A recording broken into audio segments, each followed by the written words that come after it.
All right, let's review which test model is appropriate for your project in SAP migrations. Let's take a framework which we made already for a couple of years, and depending on your base, the vertical X, is it system components or is it really business process? The horizontal axis is your system. Are you going to use an existing technical upgrades? Is it from existing to something new? Or is it really from an old system to SAP itself? Now, each quadrant has different parameters and the model is a little bit different. Let's look to the first quadrant, the technical upgrades and business process tested.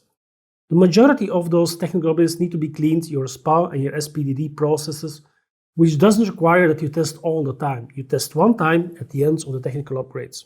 If you take system components for the technical upgrades, you try to do it via system or integration testing. It depends a little bit on how much you change from which version you take to which version you're going to use. In the middle top, you go from an existing to a new landscape.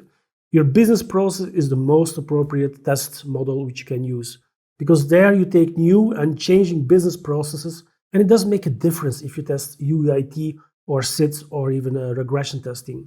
The below model is old-fashioned V model, which I explained in other phases. That is a formalized phase approach with hard and strict entry and exit criteria. I really don't propose this. So normally the best of both is in a hybrid way where you use business processes and the V model as a base.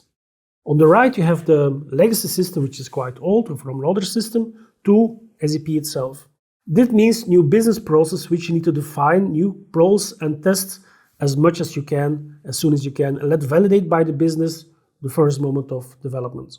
Last but not least, the V model from an existing is again that formalized approach and strict entry and exit criteria. So summarize, your test model is based on your systems, but also on the way you want to test your components.